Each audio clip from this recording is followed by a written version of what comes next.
It's been what, 2 months since? It's Or been something like that. yeah, It's since been a busy old time. yeah. So here we are again. Take us through what's been happening. Well, we're standing roughly where we were when we did the last video, and we're in the Hawk Walk here, which is now almost complete. These are the compartments where the train birds will live, and you can just see the roof behind the Hawk Walk there of one of the aviary blocks for the trained owls. Right. As we keep going around, that's our new weighing room and sit quarters. All right. Just needs a door on it. And we still need to landscape round here, but the bulk of the work is done. I know it still looks like a building site, but we're making progress, and if it stopped raining, we'll make even faster progress. Yeah. How has all this rain affected you? It's not been helpful. It doesn't stop us working, but it slows us down. We're getting a bit tired of pulling dumpers and diggers and telehandlers out when they get stuck, and we're all getting very tired of treading around in the mud, and it slows us down because we keep having to move jobs to inside and then outside jobs, and every time you move you're going to move all your tools and the extension cables and what have you, and it takes an hour just to move. So you've always got to make the judgment: is this rain just going to be a 5-minute shower, or is that it for the rest of the day? So it doesn't make life any easier at So all. what's the schedule looking like now for opening? Dare you talk about a date? I don't talk about it. I'll give you the same answer I give everybody else, that will open when it's finished. When and you're then ready. people say, when's it going to be finished? And I'll say, I don't know, I'll let you know. Basically, we're still planning on opening this year in some form. It'll probably be early autumn.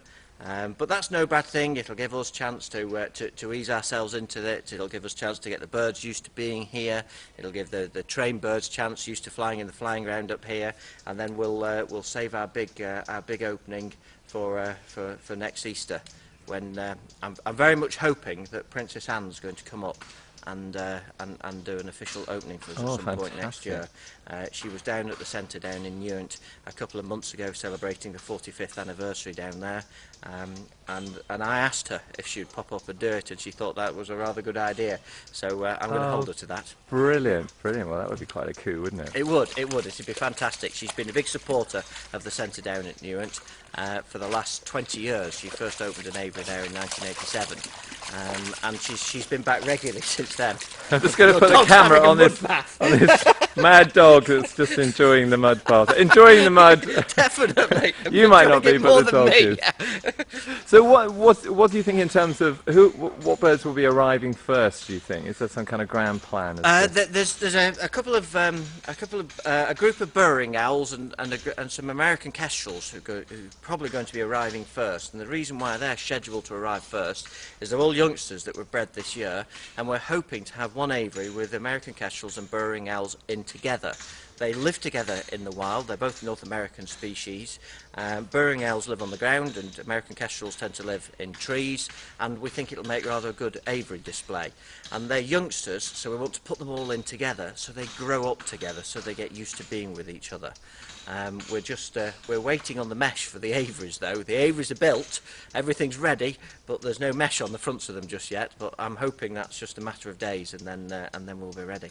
So will the accommodation that you're providing for the manager here, will that be established quite soon then, if you've got birds coming sort of, Yes, it will be. We would like somebody on site at the moment that we've got birds here, Yeah. but we're just about what's known in the building trade as pre-plaster, which is we're just about ready to. All the electrics are first fixed and the plumbings are first fixed, and we're ready to start plasterboarding and then plastering, and that's normally quite a big stage then, and you're on the downhill slope by the time you've got it all plastered. Right, and you definitely want dry weather for that plastering. We do. We want dry weather for everything, to tell you the truth. Right, let's go and have a look on the other parts of the site. Fantastic. That's what we're looking at. Well, this is the end of our eagle barn here, which is our biggest block of aviaries. There's 9 aviaries going in here. It's yet to be all divided up and what have you. The timber's in there, all waiting to go, and the footings are in for the walls and what have you, and the concrete corridors in. You can see all the 4x2 in there that we used to split everything up. All the packs of boards in there. That's all not only UK produced board, it's also UK grown timber as well. Right. So that's obviously quite a large volume. I think we've had something like 1,200 sheets of that altogether by the time we've finished. That was just delivered yesterday. So not much to see on the eagle barn just yet, but if we turn round we can see a slightly smaller version of the Eagle Barn, which is our hawk and kite barn. You can see the dividing walls going up in here now. The outside of it will largely be mesh, solid walls, solid roofs, keep the birds nice and warm and dry. And yeah, progress is going now. Well, let's give a plug to Sid and the team. Are they your core team? Do you have other people coming in? No, Sid Brackley from Kirby Moorside and Andy and Ben here. They're the guys here basically. And most of what you see here, with the exception of the steel frames, has been built by these guys and myself as well. Yeah, I was going to say you're very hands-on, aren't you? I am. I've spent the last 15 years working as a builder. And I'm trying to stop being a builder now, and I'm hoping this is going to be my last building job. It's turning out to probably be my biggest ever building job too, so it's kind of going out with a bit of a bang. But it's invaluable, isn't it? I mean, could you have approached this, simply as a manager managing teams, without the knowledge that you have of the building trade? I think you set yourself a very big task to project manage a build without a really deep understanding of how buildings go together. Most of the wooden structures around here, the Hawk Walk and the smaller wooden aviaries, I built those myself at home in my own workshop. They were built by Christmas last year, and they've been sat in storage ever since then, ready to come out. And so we built the foundations for those to fit the panels that already existed, and that was a huge help. I'd spent a month building those, and so they went up in a matter of days. Right. And so the foundations, they take quite a long time with digging and concreting and bricklaying, but then the actual buildings went up just in 2 or 3 days per building, which gave us all a bit of a psychological push. Yeah. That all of a sudden things started springing out of the ground and things. Yeah, like I guess you're at that stage now where you're actually seeing some, you're seeing some pretty big changes happening on a regular basis. Yes, definitely. And just for me personally, what I kind of find at this sort of stage is I'm getting to the point where when I walk round, I don't just see jobs to be done. Earlier on in the build, all you ever do is think, I mustn't forget that, and I've got to do that, and this, and that, and it can get a bit overwhelming and a bit depressing at times. But now it's kind of thinking, that's done now, and we're well on with that, and yes, that's nearly finished, and it's a more pleasant way to walk around and look at things. Yeah, but Charlie, how many hours are you doing here at the moment? I'm doing a lot of hours here. I'm normally here between about 8 and 5 and 6 days a week. And then I go home and I do all the paperwork and answer emails. So if anybody gets an email from me, it's generally at 10:30 at night or something like that. After a hard day's physical work. And you're Facebooking as well, aren't you? I am. We're on Facebook. If you search for us at ICBP Duncombe, all the recent photographs are on there. It's updated 2 or 3 times a week. So if you like our page, you'll get the updates on your own timeline. And yeah, I'm capable of updating that myself. So I bring a camera to work every day and take pictures of progress. Okay. Do you want to? So this is the education room and the staff accommodation at the end of it. The education room, it's not really just an education room. We'll come up with a slightly snappier title for that, I think, but basically it's a real general purpose area.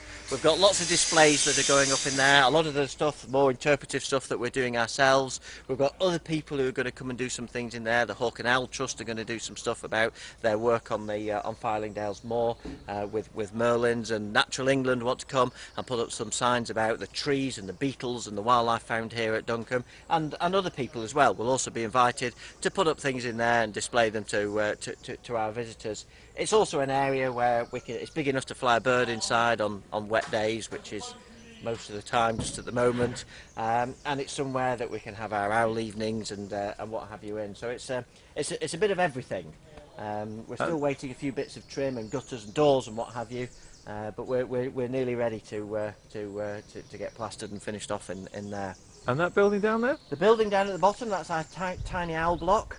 Again, we're just waiting for wire mesh on there, but it's largely complete. That's one of the buildings that I built at home before we'd even got planning permission. I built that, and it sat in my father-in-law's shed. Fortunately, he's quite a large-scale arable farmer, so he has some very big sheds.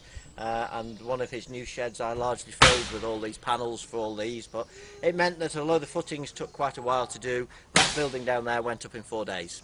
Wow. So it felt like real progress, and there's some bits of finishing off to do, but it's largely done, and there's water pipes down there, and there's electricity cables down there, so a lot of the underground services that don't look very exciting but are very important at the end of the day, they're done now, and don't need doing again. Well, we can hear in the background the lads working really hard. I know you mentioned on the last video that you would really welcome some volunteers. Did anything come of that? We have. We've got. She's meant to be turning up later on today. We've got Rebecca from Appleton Le Moors who comes, and we've got Will Emmerich from York who comes and helps us on occasion as well.